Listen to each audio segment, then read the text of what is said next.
Salut à tous, j'espère que vous allez bien. Je vous retrouve aujourd'hui pour une vidéo traditionnelle, je dirais, mais extrêmement brève, ce qui ne sera pas plus mal à mon avis compte tenu des très nombreuses vidéos d'une durée déraisonnable qui ont pu pulluler sur la chaîne depuis un moment.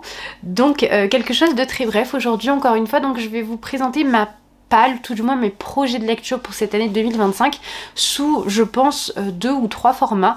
J'hésite encore. Ce premier format va donc être dédié à la littérature française classique. Alors on est vraiment dans tout ce qu'il y a de plus classique. Si ça ne vous intéresse pas, vraiment je vous invite à regarder peut-être une autre vidéo parce que je vais vraiment vous parler des auteurs classiques par excellence. Je vous ferai une seconde vidéo comme l'année passée sur les classiques internationaux qui m'intéressent, découvrir impérativement cette année. Je me suis donné une règle cette année, les auteurs que je n'ai pas lus l'an passé, donc les auteurs pour lesquels je n'ai pas respecté la lecture des ouvrages, je dois donc lire 2 ouvrages les concernant. Je trouve que c'est un challenge intéressant, d'autant que j'ai complètement mis de côté depuis, je dirais, le mois d'octobre, la lecture de Service Presse qui me prenait un temps assez considérable. Ce temps récupéré va me permettre, je pense, de pallier ces envies de lecture que je pouvais avoir et que je n'ai pas effectuées. Donc je vais pouvoir commencer tout de suite. Ce qu'on va faire, c'est que je pense que je vais vous les présenter un petit peu comme ils me viennent. Je vais commencer par Balzac avec donc à l'initiale, je devais lire l'année dernière Les Illusions perdues, qui est donc le titre qui fait un petit peu suite au Père Goriot, qui est un ouvrage que j'avais adoré durant mon année de lecture 2023, que je n'ai toujours pas lu. J'ai beaucoup aimé l'adaptation cinématographique que je vous glisserai en photo juste ici. Je trouve que Balzac aborde la thématique de la posture du journalisme avec beaucoup de justesse, puisque c'est une condition qu'il connaît bien évidemment. Donc je suis impatiente de me plonger entre ces pages et le tome qui fait suite. Alors le tome entre gros guillemets, mais je vais dire dans la structure de la comédie humaine, ces livres-là fonctionnent de pair. Il s'agit donc de Splendeur et misère des courtisanes. Donc ici on va être dans un aspect un petit peu différent de ce qu'a pu produire Balzac jusque-là dans Le Père Goriot et dans Les Illusions perdues. Les Illusions perdues, c'était véritablement cette ascendance sociale cette ascension sociale d'un protagoniste qui souhaite donc se faire sa place dans le petit Paris. Dans Le Père Goriot, on avait l'histoire de cet homme qui aimait ses filles d'un amour passionné et qui leur sacrifiait tout. Au péril même donc de sa vie et de sa santé. Dans Splendeur et misère des courtisanes, on va donc suivre l'amour désintéressé et héroïque d'une prostituée pour un beau jeune homme, l'amour d'un héros viril pour le même beau jeune homme et leur association dans la vie parisienne, l'amour d'un vieillard pour une jolie fille, les démêlés d'un ancien forçat avec la police. L'auteur convoque les personnages de ces romans antérieurs, reprend les thèmes qui l'obsèdent, mais en les traitant avec un style nouveau, celui du roman populaire et du feuilleton. Voilà, je pense que ça va beaucoup me plaire et encore une fois, vous le savez, mon amour pour les titres élégants, Splendeur et misère des courtisanes, quelle élégance. Je poursuis avec Dumas, donc bien évidemment j'ai sorti Le Comte de Monte Cristo que je n'ai pas terminé. Alors je ne l'ai pas terminé pour une raison très simple, j'ai souhaité faire une analyse détaillée dès la première lecture et je pense que c'est un tort. Je pense que je dois procéder différemment à partir de maintenant. Je devrais peut-être faire une lecture, je dirais un petit peu plus première des ouvrages pour ensuite m'adonner à l'annotation véritable des titres, parce que sinon arrive ce qui s'est passé avec Le Comte de Monte Cristo, c'est que mon énergie étant très fluctuante, mon énergie intellectuelle et ma capacité à déployer, je dirais, ma concentration ayant drastiquement varié durant l'année, ce qui est normal, j'ai un jour posé Le Comte de Monte Cristo et je ne l'ai malheureusement pas repris. Donc évidemment, mon premier challenge Dumas, je dirais, c'est cette lecture. Je ne vais pas vous faire l'affront de vous résumer une énième fois Le Comte de Monte Cristo. Si vous voulez en savoir plus, je vous invite à voir la dernière adaptation qui est parue de ce titre, qui certes n'est pas 100% fidèle à l'ouvrage, de ce que j'ai pu en comprendre, mais qui en revanche est très qualitative, je trouve. Donc voilà, si ça peut toujours vous intéresser et éventuellement vous donner envie de découvrir Le Comte de Monte Cristo, n'hésitez pas, là aussi je vous mettrai une photo ici, en sachant que bien évidemment je vous fais un retour en sachant que je n'ai pas lu l'ouvrage. Et pour respecter ma fameuse règle du 2 ouvrages si un n'a pas été lu l'année passée, Les Trois Mousquetaires, ici en édition absolument intégrale, puisque je l'ai lu bout par bout, comment expliquer, petite partie par petite partie, mais je n'ai jamais lu l'œuvre intégrale. Donc je me dis que c'est l'occasion. C'est un titre que j'adore redécouvrir en compagnie de mes élèves, puisqu'en 5e, je leur fais étudier ce titre-là dans une version bien évidemment allégée mais assez complète, et je suis ravie de voir que ça a pu leur plaire. C'est vraiment un plaisir, donc je suis très contente moi aussi de pouvoir me plonger dans les pages de Dumas avec cette œuvre donc intégrale. J'espère que la mise au point est correcte, la luminosité n'est pas terrible, je suis désolée, je filme de nuit puisqu'il fait nuit à 17h30 donc, et qu'il est 18h17. Je suis vraiment désolée. Je vais poursuivre avec Elsa Triolet, le premier accro-coup de 200 francs, qui était donc le recueil de nouvelles que je devais lire l'année passée, qui a donc valu à Elsa Triolet d'obtenir le prix Goncourt en 1944. Et le second roman, bien évidemment, que je souhaite lire, donc pour répondre à ma fameuse règle, c'est Rose à crédit, dont j'entends énormément de bien. Je ne vais pas aller plus en avant dans la lecture du résumé, je trouverais ça un petit peu dommage de me gâcher la surprise personnelle en sachant que j'avais beaucoup entendu parler de Rose à crédit, c'est ce qui m'avait donné envie de me le procurer, mais que depuis de l'eau est passée sous les ponts et j'ai un petit peu oublié ce dont il s'agissait, ce qui n'est pas plus mal à mon sens. En ce qui concerne le premier accro-coup de 200 francs, il me semble que dans les petites choses anecdotiques que je peux vous dire concernant le titre, le premier accro-coup de 200 francs était un nom de code, si je me rappelle bien, puisque c'était une phrase assez mystérieuse qui était donc lancée sur les ondes de la radio durant la Seconde Guerre mondiale. Et c'est donc un message chiffré qui était à destination des résistants.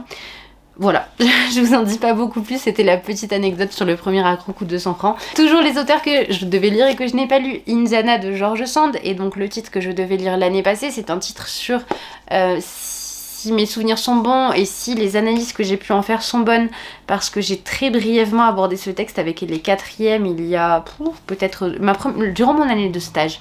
Ce titre-là était parler d'une femme donc d'Indiana qui épousait un homme et qui se voyait réduite finalement à une condition de femme qui ne lui sied absolument pas et qui se rebellait un petit peu contre cette position qui ne lui était absolument pas favorable et même profondément délétère. Donc voilà, Indiana déjà dans un premier temps. Et le second que j'ai sélectionné pour répondre encore une fois à ce petit challenge, c'est La Mare au diable. Alors je suis un petit peu effrayée de lire ce titre, ma maman l'avait beaucoup aimé il y a quelques années, mais elle m'avait exposé que le titre n'était peut-être pas révélateur de ce qu'on trouvait véritablement à l'intérieur, puisque La Mare au diable n'est finalement pas ce qui est au centre du roman, donc à voir de quelle façon les choses sont faites. Je sais que c'est un roman d'amour, mais j'ignore si c'est un roman qui rentre dans le grand cadre des romans champêtres propres à George Sand.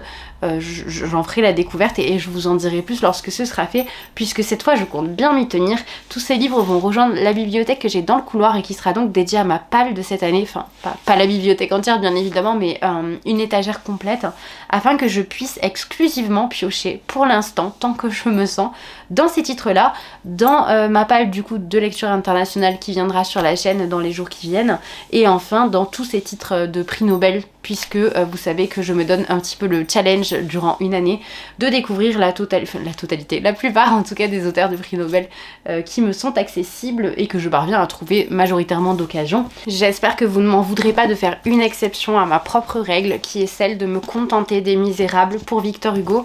Je mets de côté Notre-Dame de Paris qui est ici dans cette bibliothèque dont je vous parlais, pour éventuellement, si j'ai le temps, me plonger entre ces pages. J'hésite même à l'amener à Paris lors de ma formation à la Sorbonne. Je trouve que c'est des quartiers qui sont tout de même à proximité.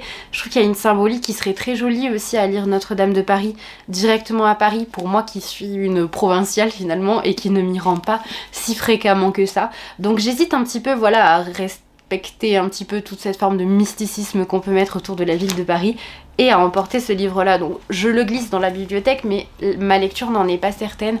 En revanche, cette année, je pense que je vais m'imposer la lecture des Misérables. Je trouve ça inadmissible que je ne l'ai jamais terminé, que je n'en ai pas pleine et entière connaissance. Je pense que c'est même dommageable concernant ma culture littéraire, tout du moins c'est ce que tout le monde me fait ressentir et je l'entends complètement, mais c'est le côté gargantuesque finalement qui fait que j'ai du mal à me plonger dans ces pages-là parce que je pense que bien sûr ça me plaira. Comme vous pouvez le voir, il y a beaucoup de 19e dans cette pile à lire, donc je prends ma dose, voilà, ma petite dose de 19e, et vous allez voir que ce n'est pas terminé. Mais en tout cas, j'espère vraiment pouvoir lire Les Misérables cette année. Notre-Dame de Paris sera le petit bonus, je dirais. Et finalement, lorsque je regarde ma liste de l'année passée, le seul titre dont j'ai véritablement fait la lecture dans ma sélection pour les classiques de littérature française, c'est Le Vice-Consul de Marguerite Duras. C'est le seul ouvrage que j'ai lu. Puisque je viens de vous les présenter, Les Misérables, Le Comte de Monte Cristo, Le Premier Accro coûte 200 francs, Indiana et les Illusions perdues n'ont pas été lus. Voilà, fort heureusement, je m'en suis un petit peu mieux tirée avec ma palle internationale et avec mes palles des différents challenges durant l'année. De toute façon, évidemment, ce n'est qu'une formalité, on va dire que c'est un espèce d'indicateur, de guide, mais voilà, ce n'est pas forcément une direction que je suis absolument si j'ai envie de lire d'autres choses. Zola, dont j'ai lu 2 livres cette année, mais voilà, pour l'année qui vient, pour 2025, j'aimerais en lire 3, voire plus, parce que c'est quand même des titres qui se lisent extrêmement vite. Donc le premier, c'est Une page d'amour, qui est une espèce de parenthèse, je dirais, dans la noirceur des Rougon-Macquart, en sachant que cette noirceur est vraiment pesée et mesurée, puisque chez Zola, on a quand même un humanisme sous-jacent qui révèle, qui réveille aussi, qui anime les personnages et qui fait que la lecture n'est jamais insoutenable, bien qu'elle soit très difficile. Je pense notamment à l'Assommoir. Je pense en tout cas que je vais pouvoir lire 3 Zola cette année, ce ne sera pas un problème. Donc le tome qui suivra, Une page d'amour, alors c'est dans l'ordre d'écriture hein, bien évidemment, et de parution des Rougon-Macquart. C'est Nana, donc titre dont j'ai déjà connaissance mais que j'ai très envie de fréquenter. Et enfin, Pot-Bouille. Donc Nana est entrecoupée de l'Assommoir par Une page d'amour. Le protagoniste de Nana, nous le rencontrons déjà enfant dans l'Assommoir, puisque Nana est la fille de Gervaise et de Coupeau. Je suis impatiente de le lire, c'est un roman qui va traiter de la prostitution, et je sais qu'on avait analysé avec beaucoup de minutie à la fac lors d'un séminaire d'ouverture quand j'étais en philo, une des parties de la fin de Nana, donc, et c'était extrêmement... C'était très sensoriel, mais comme souvent chez Zola, je pense au Ventre de Paris notamment, qui fait beaucoup d'allusions comme ça, tellement sensorielles qu'on a l'impression de voir les couleurs, de vraiment palper les fruits, les aliments, etc. Bon, c'est une des grandes forces de Zola, la description. Et enfin, Pot-Bouille, qui sur le papier ne m'intéressait pas tant que ça, mais j'en ai entendu beaucoup de bien. Il me semble que dans Pot-Bouille, on va suivre la vie dans un petit immeuble parisien. Et c'est donc Octave Mouret qui va s'installer au sein de ce logement.